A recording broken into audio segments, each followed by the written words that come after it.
hay un evento en la universidad. Recuerda que tú puedes participar. Hay un lugar donde te puedes informar. Eventos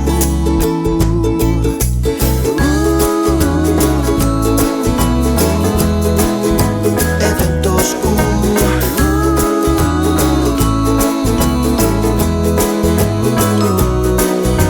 Eventos donde te puedes informar.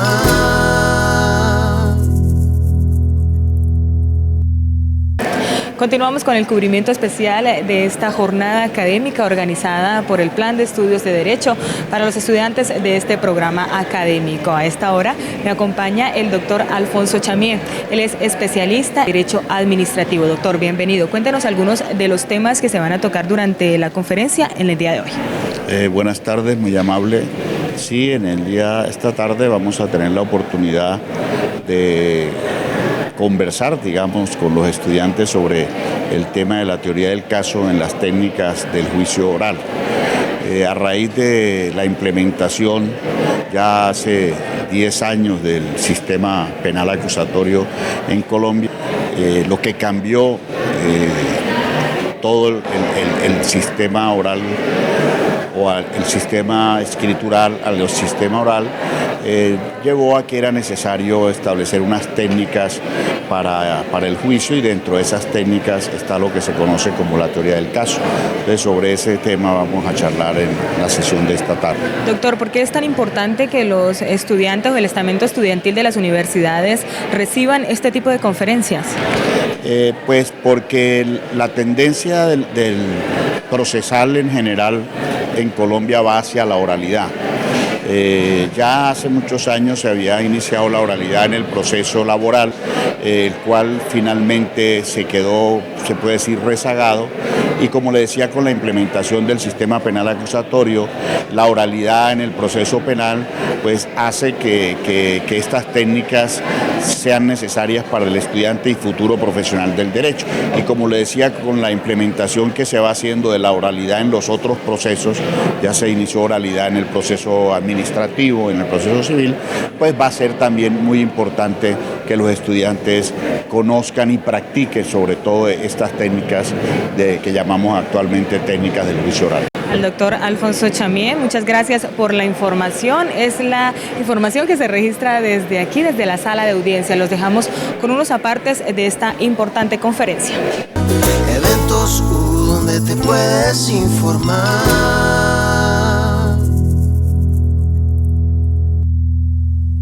Muy buenas tardes a todas y a todos. De verdad que es muy grato para mí estar aquí en este salón de audiencias del Plan de Estudios de Derecho de la Universidad Francisco Taula Santander, seccional Ocaña. Y quiero agradecerle tanto a la decana, a la doctora Lili Bonet, como al doctor Raúl Amaya, muy especialmente un reconocimiento para el doctor Lumar Fernando Sierra, que fue quien hizo el primer contacto para que viniéramos a conversar con ustedes. Y además del agrado de estar, me siento también muy impactado de ver una sala de audiencia de estas características. Yo, que tuve la oportunidad de ser director del Sistema Nacional de Defensoría Pública, ni la Defensoría Pública tiene esta sala de audiencia. Y en la Universidad del Magdalena, la sala de audiencias será la cuarta parte de este salón, así que los felicito a todos y además los invito a que, con el sentido de pertenencia que los caracteriza, sepan aprovechar y apreciar lo que la universidad hace para tener una infraestructura de estas características. Pero también reviste para mí una situación muy especial venir a Ocaña a dictarle una charla a los estudiantes de la universidad. yo he venido a Ocaña con mucha frecuencia a otros menesteres y de verdad que este es uno de los más gratos, porque siempre que tengo la oportunidad de encontrarme con un grupo de estudiantes, les digo que para las personas con una trayectoria de vida como la mía, rejuvenece estar con un grupo tan joven como ustedes.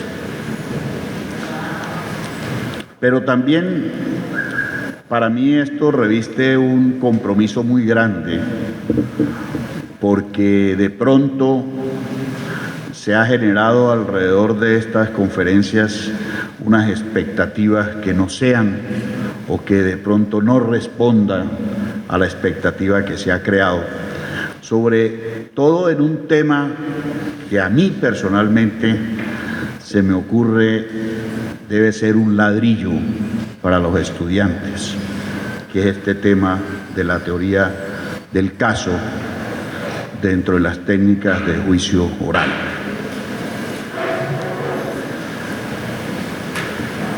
Y cuando uno habla o va a hablar de la teoría del caso, referida fundamentalmente a lo que es el sistema oral penal, debe empezar por llamar la atención en el sentido de que hoy, cuando la tendencia del procedimiento es hacia la oralidad, y encontramos ya oralidad en el proceso administrativo y tenemos oralidad en el proceso laboral y en el proceso civil, las técnicas de la oralidad y especialmente el tema de la teoría del caso no debería estar únicamente relacionado con el sistema penal acusatorio. Entonces, hago esta aclaración porque de pronto un número importante de ustedes no le llame la atención el área del penal. Y entonces por eso les diría que también es un poco importante conocer el tema de la teoría del caso frente a los otros procesos. Y lo digo porque cuando uno, como en mi caso, tiene la oportunidad de encontrarse con alumnos de último semestre, como ustedes escucharon, dicto la asignatura de simulación en el aula a los estudiantes de 10º semestre de la Universidad del Magdalena. Lo primero que hago es preguntarles cuál es la inclinación que tienen en las distintas áreas del derecho. Y para sorpresa siempre encuentro que el menor número se inclina por el penal. No, la mayoría se inclina por el administrativo, algunos por el civil, por el laboral. Y entonces, y eso se muestra en la Universidad del Magdalena. Hay dos grupos de 10º que ven simulación. Un grupo lo ve con un penalista que únicamente les hace ejercicio de sistema penal acusatorio, y el otro grupo lo ve conmigo y yo trato de las prácticas en las otras áreas del derecho. Entonces él tiene 10 alumnos y yo tengo 30, ¿no? Y trato entonces de que el tema no sea únicamente dirigido a los estudiantes que se inclinan por el área penal, sino también a los estudiantes de las otras áreas. Hecha esta manera como de introducción,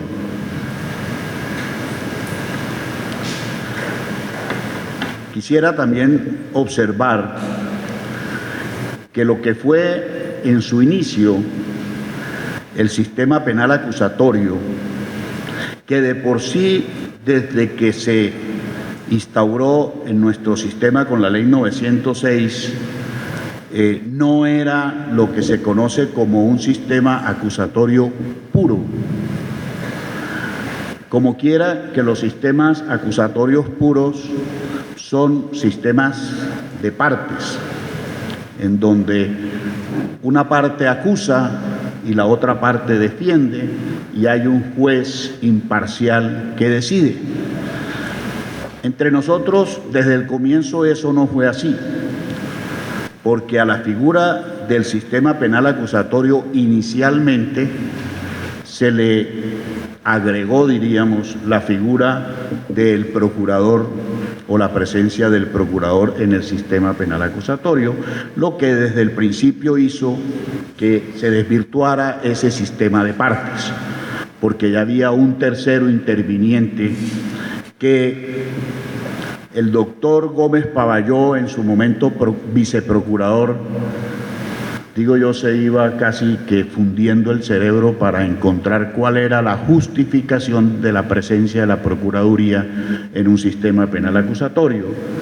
Y concluyó diciendo era que la Procuraduría estaba allí como garantía de los derechos fundamentales. Pero resulta que en el sistema se consagraban los jueces de garantías. Los jueces de garantías que precisamente tienen como función eso, ser los garantes en el proceso de esas garantías fundamentales del procesado. Pero bueno, entonces se inició el sistema con eso, que en su momento el magistrado Yesir Ramírez resolvió diciendo es que este es un sistema acusatorio a la colombiana. Este no es un sistema acusatorio ni al estilo americano, ni al estilo europeo, sino al estilo nuestro, y entonces nosotros metimos esa figura. Más adelante, con todo el proceso de la Ley de Justicia y Paz y la Ley de Víctimas, entonces también se le dio una relevancia importante a la participación de las víctimas dentro del proceso, y entonces eso termina de desvirtuarlo, no porque quisiera desconocer la importancia de la presencia de las víctimas en el proceso, sino desvirtuar la concepción de un sistema de partes, es decir, en donde hay acusador y defensor. Y hago la aclaración porque cuando vamos a hablar de teoría del caso, lo hacemos relacionado a un sistema de partes, es cómo es la teoría del caso para el fiscal y cómo la teoría del caso para la defensa. Aquí no hay teoría del caso para ninguno de los otros intervinientes, si no podemos hablar que el procurador judicial penal tenga que elaborar una teoría del caso. Él es una persona que está allí, como les dije, para supuestamente garantizar los derechos fundamentales. Ya han transcurrido una década desde la implementación del sistema penal acusatorio, y eso también ha traído como consecuencias que, como fue concebido el sistema acusatorio inicialmente, hoy tampoco se practique como fue concebido. Es decir, que el tema de la oralidad también es un tema que hoy no se cumple integralmente. Y entonces ustedes encuentran cómo los fiscales llevan las imputaciones escritas, encuentran cómo los jueces decretan recesos de días para proferir sentencia, cuando se suponía que todo se debía hacer de manera oral y en los momentos que están establecidos en la ley. Entonces, eso también hace que cuando uno va a dictar estas charlas se sienta un poco cohibido de que en la realidad está diciendo uno, y lo tengo que aclarar, que en la práctica no se cumple. Por ejemplo, se habla mucho, tengo un mosquito aquí molestándome, así que ustedes me entienden porque eso debe ser la lluvia. Por ejemplo, en los inicios del sistema acusatorio se hablaba o se habla del lenguaje no verbal,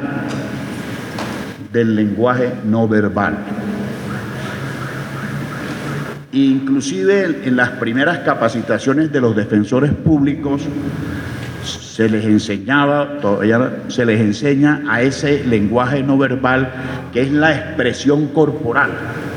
esto que yo estoy haciendo. En nuestro sistema, la sala administrativa del Consejo Superior de la Judicatura, cuando construyeron las salas de audiencia y colocaron los escritorios para las partes, fiscal y defensa, colocaron el doctor Carlos micrófonos pegados al escritorio. Y como hay que grabar las intervenciones, entonces los jueces y magistrados no dejan que los intervinientes se paren. No dejan que los intervinientes se paren.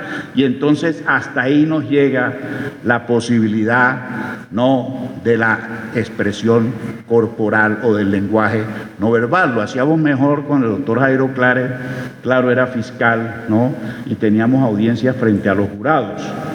Él se ríe porque él sabe que él y yo hemos pasado por todos los códigos de procedimiento penales que han existido en Colombia. Eso se los digo para que ustedes entiendan, y entonces van a decir, bueno, y entonces ¿para qué este doctor nos va a enseñar a nosotros técnicas si va a empezar diciendo que esas? Pero no, hay una parte que sí es bien importante y que esa no necesariamente tiene que ver con la manera de usar el lenguaje no verbal o lenguaje corporal, que es lo que tiene que ver con la teoría del caso. En el sistema acusatorio es necesario que el abogado desarrolle habilidades y destrezas. ¿Y por qué decimos que en el sistema acusatorio? Porque es que en el sistema escritural todo se llevaba y se dictaba. Uno llegaba a una audiencia, cuando eliminaron las audiencias con jurado, a los juzgados, y uno lo que hacía era dictar prácticamente al secretario, y uno preparaba, si iba a solicitar que no le dictaran medida de aseguramiento, por ejemplo, al defendido, pues presentaba un estudio. Hoy no. Ustedes saben que hoy el abogado tiene que estar preparado cuando va a ir a una audiencia, desde las audiencias preliminares, llámese de legalización de captura o de formulación de imputación, y mucho más para las audiencias del juicio. Entonces, por eso se dice que el abogado tiene que desarrollar habilidades y destrezas para el juicio oral. ¿Y estas habilidades y destrezas para qué? Para persuadir al juez, para convencer al juez, para que el juez acoja la pretensión de uno y no la de la contraparte. Entonces, por eso son necesarias esas habilidades y destrezas. ¿Y cuáles son las habilidades y destrezas para la persuasión? Un buen abogado, cualquiera que sea el escenario donde se desempeñe, ya sea como funcionario público, funcionario judicial, negociador de conflictos o en el ejercicio particular, requiere, además del conocimiento sustantivo y de la capacidad de ubicar o identificar las fuentes del derecho, habilidades y destrezas. Miren, no es suficiente tener mucho conocimiento, no es suficiente saber dónde encuentra la norma en el sistema acusatorio. Además de eso, se tienen que tener habilidades y destrezas.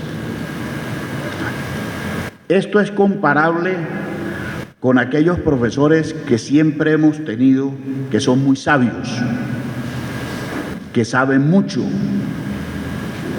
pero que no saben enseñar, que no saben transmitir lo que saben. Todos los hemos tenido durante los estudios, y no solamente en derecho, en todas las disciplinas, siempre hay, ¿no?, esos profesores que llamamos ladrillos, ¿correcto? Se dice con mucha razón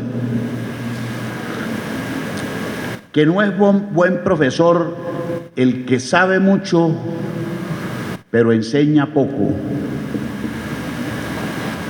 o el que sabe poco y no enseña nada, sino el que sabe poco y enseña mucho, el que sabe transmitir. Y aquí valga la aclaración, yo vengo es aquí a transmitir unas técnicas que obviamente no me las inventé yo, ¿no?, sino que en la participación de todo un proceso de formación de defensores públicos para el sistema penal acusatorio, la fuimos aprendiendo, y más que aprendiendo, practicando. Entonces, por eso se dice, no es suficiente que se sepa la dogmática, lo que no quiere decir que no hay que estudiar la dogmática, ¿cierto? Porque precisamente muchos de los detractores del sistema acusatorio lo hacen diciendo que es que se dejó de lado la dogmática, que ya la dogmática no se aplica. No, sí, claro, porque eso, el conocimiento dogmático es lo que va a darle base, ¿no?, a la argumentación, que es otro de los grandes componentes y de las grandes necesidades que el abogado tiene, ¿no?, en el sistema oral, que es la capacidad argumentativa del abogado. Y por eso hoy la asignatura de argumentación jurídica se convierte también en una de las asignaturas muy importantes en los estudios de derecho. Y entonces, estas habilidades y destrezas en el escenario judicial, sobre todo en el juicio penal, son básicamente las que permiten utilizar la comunicación oral como un método efectivo de persuasión. Ya usted al juez no lo va a convencer con un alegato de 30 páginas, porque esa oportunidad no la va a tener de presentar un alegato como se hacía en el sistema escritural para que el juez lo leyera, y por lo general no lo leían, ¿cierto? No lo leían. Hoy no, hoy usted al juez lo va a convencer en el juicio, y lo va a convencer a través de esas habilidades y destrezas que le permiten transmitir oralmente lo que es la teoría del caso. Aquí vale la pena también anotar cómo en las dos partes de las que hablamos, el fiscal está obligado al inicio, es decir, en su alegato inicial, a exponer la teoría del caso.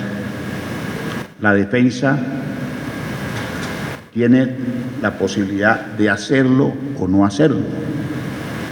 Y en algún momento o en algún caso en específico, podrá la defensa como estrategia considerar no presentar en el alegato inicial la teoría del caso.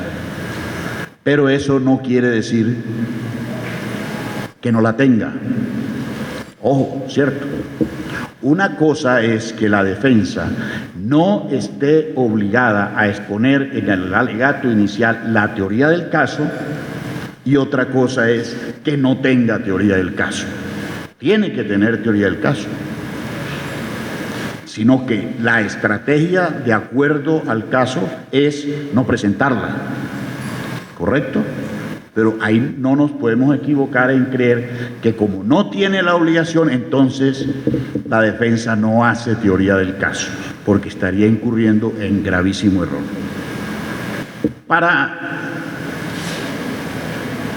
poder persuadir al juzgador y para poder utilizar sus habilidades y destrezas, el abogado debe planificar cada una de las actuaciones en el juicio, teniendo en cuenta que al juicio no se llega a saber lo que pasó, sino a probar lo que ocurrió. Y esto no lo puede lograr el abogado utilizando solo su talento intuitivo, personal y mucho menos improvisando. Y esto es uno de los aspectos bien importantes, ¿no? El abogado no puede improvisar. Y si aquí nos estamos refiriendo al proceso penal, esto vale para todo el ejercicio profesional. El abogado nunca debe improvisar. El abogado no puede atenerse a su intuición, ¿no? Y con base en ello creer que puede adelantar exitosamente un caso. Entonces, la planificación del caso es una herramienta importantísima dentro del proceso en general y en particular en el proceso oral y en el juicio oral.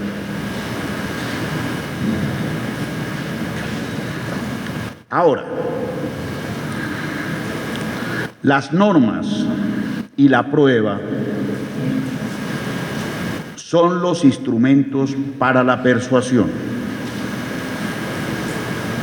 Y la forma como éstas se lleven al juzgador para demostrarle que la versión de los hechos que se le presentan es la verdadera, es lo que constituye la habilidad y destreza para utilizar la palabra, no para el discurso o la discusión, sino para una persuasión efectiva en la que logra la percepción última del juez y que ésta corresponda con lo que hemos transmitido. Miren que esto es bien importante y una cosa es el discurso y la discusión y otra es la persuasión, ¿no? Aquí una anécdota, doctor Claro, cuando empezábamos la implementación del sistema acusatorio y reunimos a todos los coordinadores académicos para dar una capacitación sobre el tema de la oralidad, y se hizo la diferenciación entre el discurso como tal, ¿no? El famoso discurso ventejuliero que se utilizaba en las audiencias con jurado de conciencia, en donde se hacían alegatos más especulativos que científicos. Y entonces nuestro querido amigo el doctor Ángel María Sierra, coordinador académico de Cúcuta, se rasgó las vestiduras diciendo: ¿cómo así que no puede echar un discurso? ¿Cómo le van a pedir al doctor Alfonso Chamié que no eche un discurso en una audiencia? Eso es imposible. Pues resulta que no se trata de esos discursos. Una cosa es transmitir oralmente un conocimiento y hacer un análisis, y otra cosa es echar un discurso. También aquí lastimosamente ha sucedido que se dejan echar discursos. Y entonces, por eso los procesos y los juicios que estaban concebidos dentro del sistema acusatorio para que sean ágiles, rápidos, concretos, se alargan, ¿no? Y entonces encontramos juicios interminables que no se compadecen con el sistema oral penal. Ahora, la capacidad de persuasión está ligada a la credibilidad de la persona que transmite la información, a su capacidad de comunicación y a la capacidad del juzgador para asimilarla y procesarla. La credibilidad del fiscal, del defensor y de los declarantes es la que pone a prueba cada vez que un juicio se inicia. Esta credibilidad se sustenta en la confianza que se le inspira al juzgador y para ello el abogado y el testigo deben actuar con ética, conocimiento, técnica y dinamismo. Y mire que aquí es muy importante el tema de la ética. No solo de las partes como tal, sino fundamentalmente del testigo, porque de alguna manera la credibilidad va ligada a esa ética, ¿no? En cualquier momento en que el testigo resulte sospechoso para el juzgador, se puede venir al traste todo el caso o toda la teoría del caso para la parte que asoma a ese testigo. Así sea uno, porque, y esto es de todas las épocas del proceso penal, cuando se dice que los testigos no se cuentan, sino que se pesan. No es cuántos testigos, sino la calidad del testigo. Entonces, si no hay credibilidad, esa ligera sospecha que se pueda tener frente a la credibilidad del testigo puede traer como consecuencia la pérdida de un caso. Y por eso, una de las técnicas en el juicio oral es precisamente la de la credibilidad. Cuando uno va a presentarle al juez y hacerle ver cómo ese testigo no es creíble y por qué no es creíble. Entonces, uno de los factores bien importantes para la persuasión del juzgador es la credibilidad. ¿De qué depende entonces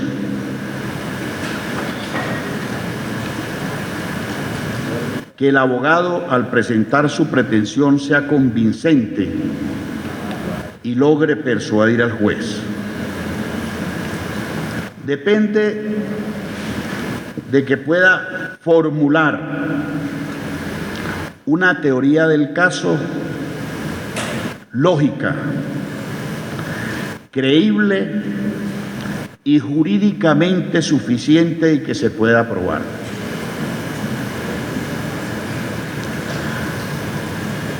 Que pueda determinar estratégicamente el orden en que presenta sus pruebas y sus testigos en el juicio. Esto, miren que es bien importante, la manera como el abogado determine esa presentación, ese orden lógico de los testigos. Eso tampoco se puede improvisar. Solamente mediante ese análisis y mediante ese estudio y mediante esa formulación de la teoría del caso, usted puede determinar en qué orden va a presentar sus testigos. Eso no lo puede dejar usted al azar. Eso no es que lo pueda hacer caprichosamente, ¿no? Sino que lo tiene que hacer con un orden lógico que demuestre, que señale hacia dónde va usted con el testigo, ¿no? Usted no los puede presentar de manera desordenada y ahora que vayamos avanzando sobre el tema de la construcción de la teoría del caso, vamos a ver por qué se debe determinar el orden lógico de presentación de los testigos. Presentar una declaración inicial planteando una visión clara y completa de lo sucedido y de lo que se verá en el juicio, con el señalamiento de la prueba que acreditará los hechos en la forma que se propone. Inicialmente, cuando usted va a hacer la presentación de su teoría del caso y hace la presentación de los hechos, presenta las pruebas que corroboran que esos hechos fueron los que sucedieron, ¿no? Y cómo es que ellas van a determinar la persuasión del juez. Otro aspecto es conocer y aplicar las técnicas del interrogatorio para acreditar testigos y hacer que narre una historia convincente de acuerdo con lo que le consta de la misma. Eso, y viene a renglón seguido también conocer no solamente las técnicas del interrogatorio, sino también conocer las técnicas del contrainterrogatorio para demostrar las debilidades, intereses, errores, prejuicios y contradicciones que tenga el testigo de la contraparte. Aunque hoy no vamos a tratar el tema de interrogatorio y contrainterrogatorio, ese es tal vez, al lado de la teoría del caso, uno de los aspectos más importantes para las partes en un proceso. Conocer las técnicas de interrogar y de contrainterrogar. Y diría que es la parte más difícil del juicio, más difícil del juicio. Y entonces para ello también forma parte de esa planificación. El abogado no puede llegar al juicio sin tener definido el interrogatorio que le va a hacer a sus testigos. Pero además, los testigos, dentro de una actuación completamente ética, sus testigos también tienen que saber qué es lo que usted les va a preguntar. No, usted no le puede llegar a un testigo y el testigo no sepa qué le va a preguntar a usted, porque ahí sí perdió el testigo. Pero además, usted tiene que hacer el análisis del caso para determinar cuál va a ser el contrainterrogatorio o el posible contrainterrogatorio que le van a hacer a su testigo. Usted no le puede soltar su testigo a la contraparte sin preparación, ¿no? Uno no es adivino para saber qué le van a preguntar o cómo se lo van a preguntar, pero si conoce el caso y si sabe exactamente qué va a afirmar su testigo, tiene que deducir cómo lo van a contrainterrogar. Además, que en las fórmulas o en las reglas del contrainterrogatorio está claramente establecido que no se puede contrainterrogar sino en relación con el interrogatorio, ¿correcto? Con el interrogatorio. Pero entonces, conocer y utilizar correctamente las técnicas del interrogatorio y del contrainterrogatorio son parte de lo que el abogado tiene que practicar para poner en uso sus habilidades y destrezas y persuadir al juzgador. Introducir oportunamente la evidencia física o material a través del testigo indicado y solicitar al juez su admisión como prueba para su valoración y utilizarla en los momentos oportunos. Eso también forma parte del estudio del caso, ¿no? Usted tiene que saber, ¿no?, cuáles son las evidencias que va a pedir se introduzcan en el juicio y a través de quién y en qué momento las va a utilizar. En los ejercicios de práctica que hacemos, por lo general estos son los aspectos más complicados. Al lado del interrogatorio y el contrainterrogatorio, la introducción de las evidencias. Y cada vez que voy señalando uno, se me va presentando otro mucho más complicado. Formular y fundamentar oportunamente las objeciones. La pregunta del contrainterrogatorio a su testigo, y esta pregunta es una pregunta sugestiva o capciosa, si usted no está atento para decir objeto, pasa la pregunta y su testigo tiene que contestarla. Pero no es suficiente decir objeto sino saber por qué objeta. Porque inmediatamente el juez le dice, abogado, fundamente. Y fue que, y negada la objeción.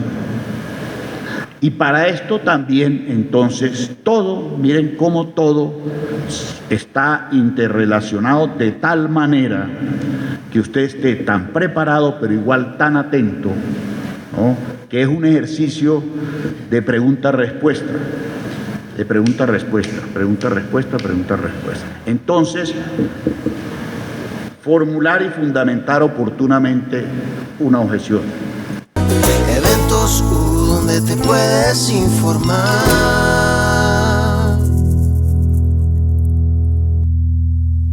Ahí estaba entonces la intervención del doctor Alfonso Chamié con el tema técnicas del juicio oral, teoría del caso.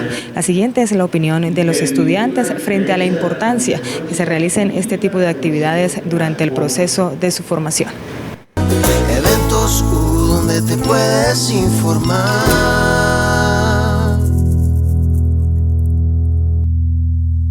Y pienso que estas conferencias son de vital importancia, ya que nos recuerdan que el derecho debe de ser dinámico, debe de ser un derecho en movimiento que acompañe a la historia en su metamorfosis.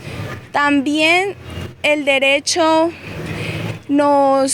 estas conferencias nos motivan a saber de dónde venimos y para dónde vamos. Nos enseñan a crear un carácter nacional. En las técnicas de juicio oral nos enseñan que debemos tener convicción a la hora de hablar y no solo eso, sino credibilidad. En materias de contratos nos enseñan que estos deben de ser justos y el derecho en la actualidad debe de saber de dónde surge, de dónde nació, es decir, nos recuerdan la tradición jurídica del derecho y cada día nos enseñan a querer aprender más y más. Bueno, la importancia es indiscutible, la importancia de este tipo de actividades es lo que complementa lo que hemos aprendido en clases. Esta calidad de ponentes el día de hoy, pues lo que hacen es aumentar ese tipo de educación extracurricular, esas ganas de que nosotros sigamos aprendiendo fuera del salón de clase. Pues hoy podemos ver que es una conferencia que no fue obligatoria y que está el auditorio lleno, y lo que realmente demuestra es la necesidad que tiene la universidad de generar este tipo de espacios aún más seguido. Está bien, muy bien generada la jornada académica el día de hoy, y esperamos que siga con una intensidad incluso más fuerte el tipo de jornadas académicas. Bueno, básicamente la importancia de este tipo de actividades es el fortalecimiento de la academia y la base estructural de la carrera como tal. Con este tipo de de eventos, lo que buscamos es que el programa crezca de una manera que el estudiante se visione como ese estudiante que va a respaldar y a mostrar lo que se hace en las aulas mater de esta universidad, una de las universidades más importantes del país y que esperamos se posicione internacionalmente como una de las mejores en este contexto territorial como tal. Eventos donde te puedes informar.